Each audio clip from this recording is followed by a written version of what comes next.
Hello guys, welcome to my YouTube channel Raitha Mitra. ನಾನು ಮಹೇಶು.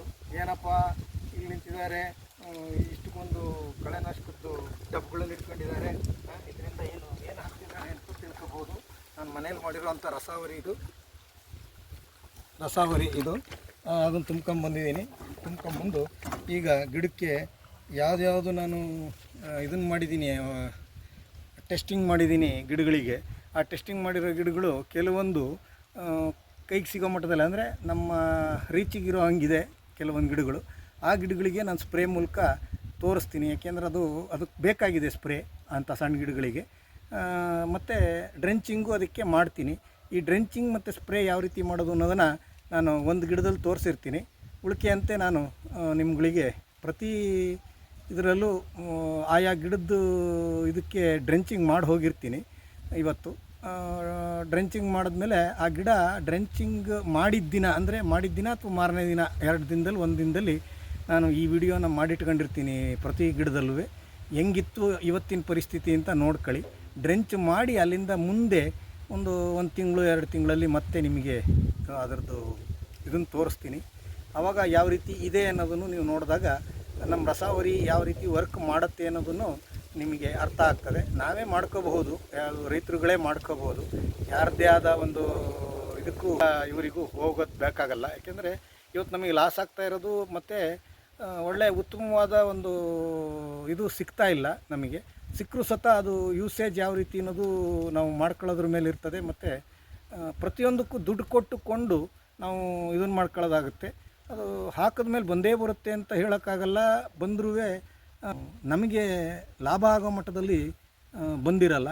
ಆ ಲಾಭವನ್ನು ಇನ್ನೊಂಚೂರು ಹೆಚ್ಚು ಮಾಡ್ಕೊಳ್ಳೋಕ್ಕೆ, ಲಾಭ ಬಂದಿದ್ದರೂ ಸತ ಆ ಲಾಭ ಹೆಚ್ಚು ಮಾಡ್ಕೋಬೇಕು ಅಂದರೆ ಅಂಥ ಒಂದು ಗೊಬ್ಬರನ ಹೊರಗಡೆಯಿಂದ ತಂದು ಹಾಕೋ ಬದಲು ನಾವೇ ಮನೆಯಲ್ಲಿ ಈ ರೀತಿ ರಸಾವರಿ ಮೂಲಕ ಮಾಡ್ಕೊಂಡು ಸಣ್ಣ ಗಿಡಗಳಿಗೆ ಸ್ಪ್ರೇ ಕೊಟ್ಕೊಂತ ಮತ್ತು ಡ್ರೆಂಚಿಂಗ್ ಮಾಡ್ಕೋತಾ, ದೊಡ್ಡ ಗಿಡಗಳಿಗೂ ಡ್ರೆಂಚಿಂಗ್ ಮಾಡ್ಕೋತಾ ನಾವು ಬೆಳವಣಿಗೆ ಮಾಡಿದ್ರೆ, ಸಗಣಿ ಗೊಬ್ಬರ ಹಾಕಿರ್ತೀವಿ. ಅದು ಹಾಕಿದ್ರ ಜೊತೆಗೆ ಇನ್ಸ್ಟೆಂಟಾಗಿ ಆಗಾಗ ಒಂದು ಚೂರು ಬಿದ್ದರೆ ಅಲ್ಲಿ ಆಗುವಂಥ ಏನು ಋತು ಚೇಂಜ್ ಆದಂಗೆ ಗಿಡಗಳು ಹೆಂಗೆ ನಲುಗ್ತವೆ, ಋತುಗೆ ಅಡ್ಜಸ್ಟ್ ಆಗೋದಕ್ಕೆಲ್ಲ ಇದಾಗುತ್ತೆ, ತೊಂದರೆ ಆಗುತ್ತೆ. ಆ ಋತು ಚೇಂಜ್ ಆಗೋ ಟೈಮಲ್ಲಿ ನಾವು ಹಾಕ್ಬಿಟ್ರೆ ಆವಾಗ ಅದಕ್ಕೆ ಕೆಳಗಡೆ ಇಂಗ್ರೀಡಿಯೆಂಟ್ ಸಿಗ್ತಾ ಇರುತ್ತೆ. ಅದನ್ನು ತಗೊಂಡು ಅದು ಆ ಒಂದು ಋತುವಿನ ಒಂದು ಮೈನಸ್ಸು, ಹಳೆಯದು ಋತುವಿನ ಅಡ್ಜಸ್ಟ್ಮೆಂಟಿಗೆ ಇನ್ನೊಂದಕ್ಕೆ ಪಾಸ್ ಆಗೋದಕ್ಕೆ ಅದಕ್ಕೆ ಅನುಕೂಲ ಆಗಬಹುದು ಅನ್ನೋ ರೀತಿಯಲ್ಲಿ ನಾನು ಇದನ್ನು ಮಾಡ್ತಾಯಿದ್ದೀನಿ.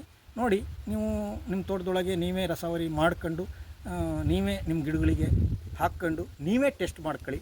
ನಂದಾಗಿದೆ ಅಂತ ನನ್ನನ್ನು ಪೂರ್ತಿಯಾಗಿ ನಂಬಿ ನೀವು ನನ್ನದೇ ರಸಾವರಿ ಬೇಕು ಅನ್ನೋ ರೀತಿಯಲ್ಲಿ ತಿಳ್ಕೊಬೇಡಿ.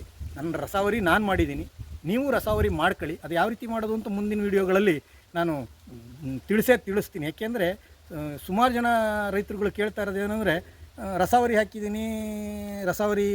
ಹಾಕಿದ್ರಿಂದ ಮತ್ತು ನಾನು ರಾಸಾಯನಿಕ ಹಾಕಿ ಮಾಡ್ತಾಯಿದ್ದೀನಿ ಅಂತ ಹೇಳ್ತಿದ್ದೀರಾ.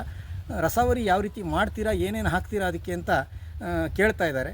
ಅದು ಸತ ನಿಮಗೇನು ಖರ್ಚಾಗಲ್ಲ ರೈತರುಗಳಿಗೆ. ಯಾಕೆಂದರೆ ನಮ್ಮ ಮನೆಯಲ್ಲಿ ಸುತ್ತಮುತ್ತಲ ಇರೋ ಅಂಥದ್ದು ವೇಸ್ಟ್ಗಳು ಪ್ಲಸ್ ನಮ್ಮ ಮನೆ ಒಳಗಿರೋವಂಥ ವೇಸ್ಟ್ಗಳನ್ನೇ ಹಾಕ್ಕೊಂಡು ನಾನು ಮಾಡಿದ್ದೀನಿ. ಅದನ್ನು ತೋರಿಸ್ತೀನಿ, ನಾನು ಯಾವ ರೀತಿ ಮಾಡೋದು ಅನ್ನೋದನ್ನು ತೋರಿಸ್ತೀನಿ ಒಂದಿನ.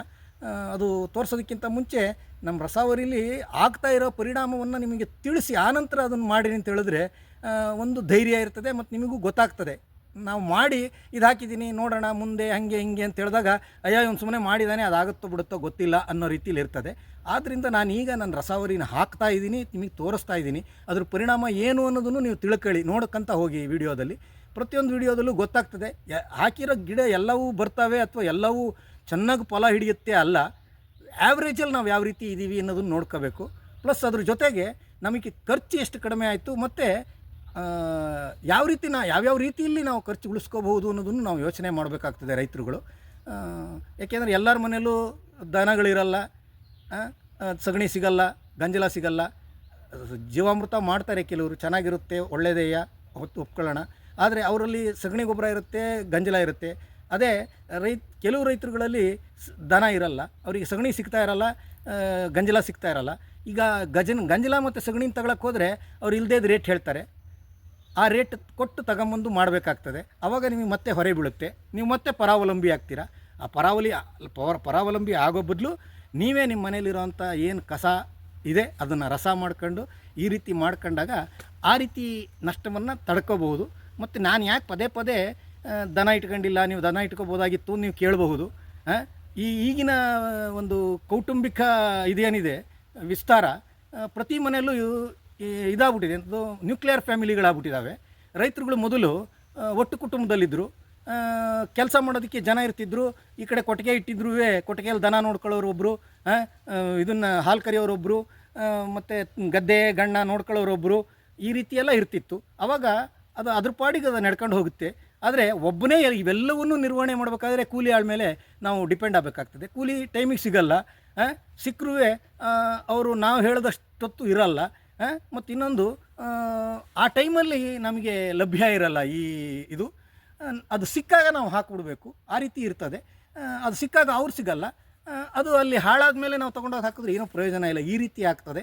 ಆದ್ದರಿಂದ ಪದೇ ಪದೇ ನಾನು ಇದನ್ನು ಹೇಳ್ತಿರೋದು ಯಾಕೆ ಅಂದರೆ, ಈಗಿನ ಒಂದು ಏನು ಕೌಟುಂಬಿಕ ಇದರಲ್ಲಿ ನಾವೇ ತಯಾರಿಸ್ಕೊಂಡು ಸಣ್ಣ ಪ್ರಮಾಣದಲ್ಲಿ ತಯಾರಿಸ್ಕೊಂಡು ಮಾಡ್ಕೊಳ್ಳೋದು ಒಳ್ಳೆಯದು.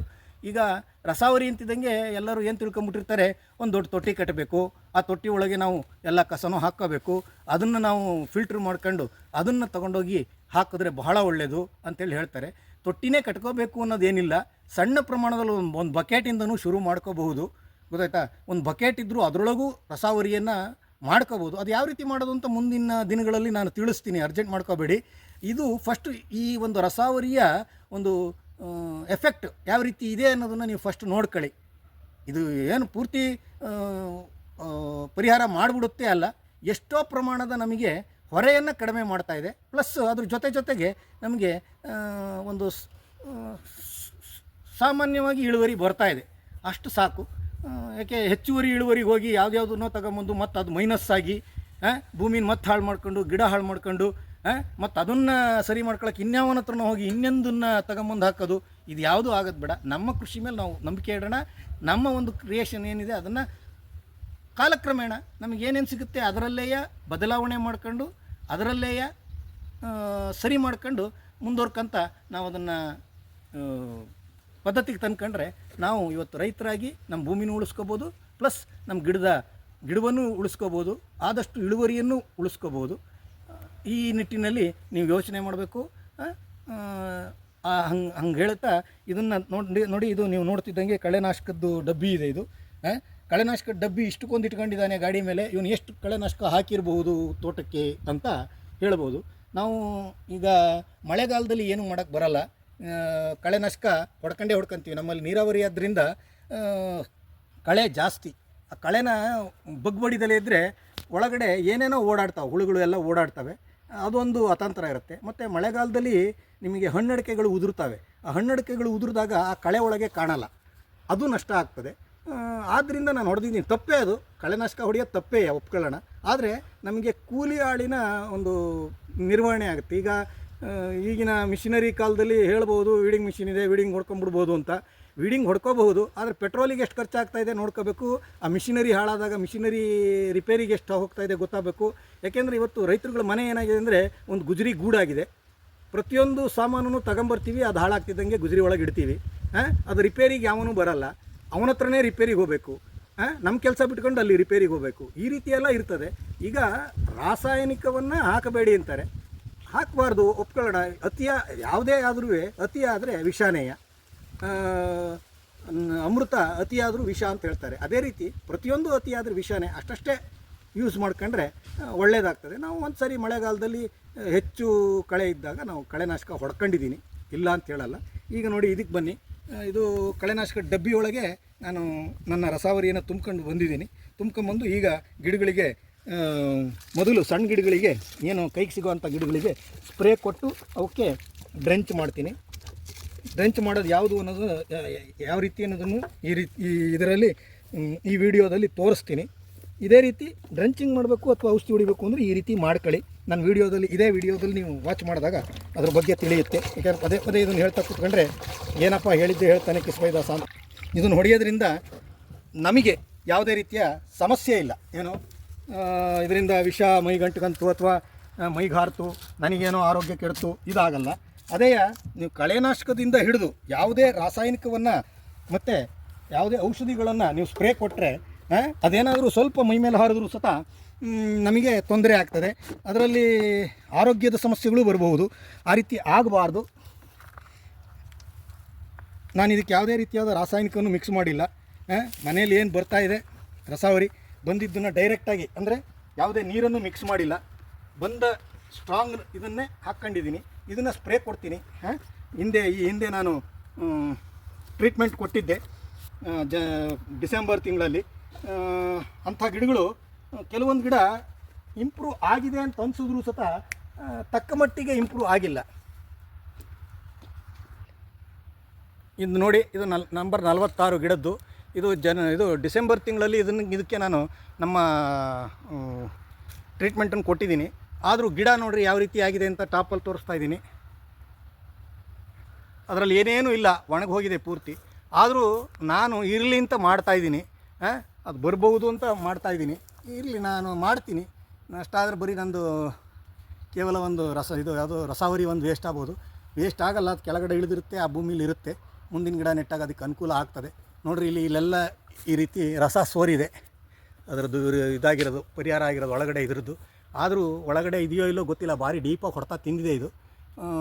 ಇಡೀ ಇದನ್ನೇ ಕಾಂಡನೇ ಮೇಲ್ಗಡೆ ಒಣಗಿದೆ, ಆದರೆ ಮಡಚ್ಕೊಂಡಿದೆ. ನೋಡೋಣ, ಆ ಸಂದೊಳಗೆ ಏನಾದರೂ ಇದ್ದರೆ ಕಿತ್ಕೊಂಬರುತ್ತಾ ನೋಡೋಣ. ಈಗ ಔಷಧಿ ಹೊಡಿತೀನಿ ನೋಡಿರಿ. ಈ ರೀತಿ ಚೂರು ಸುಳಿ ಒಳಗೆ ನೀರು ಬಿಡಬೇಕು. ಹತ್ತಿರ ಇರೋದ್ರಿಂದ ಬಿಡ್ತಾಯಿದ್ದೀನಿ, ದೊಡ್ಡದು ಇದಕ್ಕೆ ಆಗಲ್ಲ. ಈ ರೀತಿ ಬಿಟ್ಟಾಗ ಏನಾಗುತ್ತೆ, ಇದರೊಳಗೆ ಇಳ್ಕೊಳ್ತೀನಿ, ಈ ಸಂದೊಳಗೆ. ಇದು ಡ್ರೆಂಚಿಂಗು. ಇದರಲ್ಲಿ ಹೊಡಿತಾ ಇದ್ದೀನಿ. ಇದರಲ್ಲಿ ಹೊಡೆಯೋದಲ್ಲ, ಒಂದು ಚೊಂಬೊಳಗೆ 1 ಲೀಟ್ರ್ ಚೊಂಬೊಳಗೆ ತಗೊಂಬಂದು ಇಂಥ ಜಾಗದಲ್ಲಿ, ಅಂದರೆ ಇಲ್ಲಿದೆಯಲ್ಲ, ಇಲ್ಲಿ ಟ್ರ್ಯಾಕ್ಟ್ರು ಓಡಾಡುತ್ತೆ. ಟ್ರ್ಯಾಕ್ಟ್ರ್ ಓಡಿದಾಗ ಟ್ರ್ಯಾಕ್ಟ್ರು ಕಿತ್ಕೊಳ್ಳುತ್ತೆ. ಮತ್ತು ಇದಿದ್ದಾಗ ಎಂಥದ್ದು ಗೊಬ್ಬರನೂ ಅಷ್ಟೇ ಇಂಥ ಕಡೆ ಹಾಕಿರ್ತೀವಿ, ಟ್ರ್ಯಾಕ್ಟ್ರ್ ಹೊಡಿತೀವಿ ನಾವು. ಯಾವುದೇ ಮಣ್ಣು ತೆಗೆದು ಹಾಕಲ್ಲ, ಮೇಲ್ಗಡೆ ಹಾಕಿರ್ತೀವಿ, ಆಮೇಲೆ ಟ್ರ್ಯಾಕ್ಟ್ರ್ ಹೊಡಿತೀವಿ. ಅದೇ ರೀತಿ ಕಡಿಮೆ ಖರ್ಚಲ್ಲಿ ಮಾಡ್ತಾಯಿರೋಂಥ ಇದು ಕೃಷಿ. ಇದು ನಮ್ಮದು ದಡ್ಡ ಅನ್ಕೋಬೋದು, ಅಥವಾ ಇವನೆಂತ ತೋರಿಸ್ತಾನೆ ಬಿಡ, ಈ ರೀತಿ ಮಾಡಿದ್ರೆ ಹಾಳಾಗುತ್ತೆ ಅಂತಲೂ ಇರ್ಬೋದು. ಹಾಳಾಗ್ಬೋದು, ಹೇಳಕ್ಕೆ ಬರಲ್ಲ. ನೋಡಿ, ಈ ರೀತಿ ಮಾಡಿದ್ದೀನಿ ನಾನು, ಡ್ರೆಂಚ್ ಮಾಡಿದ್ದೀನಿ. ನೋಡೋಣ ಇದರಲ್ಲಿ ಏನಾದರೂ ತಾಕತ್ತಿದ್ದರೆ ಬರುತ್ತೆ. ಬಂದಾಗ ನಾನು ನಿಮಗೆ ಮತ್ತೆ ವಿಡಿಯೋ ಮಾಡಿ ತೋರಿಸ್ತೀನಿ. Thank you.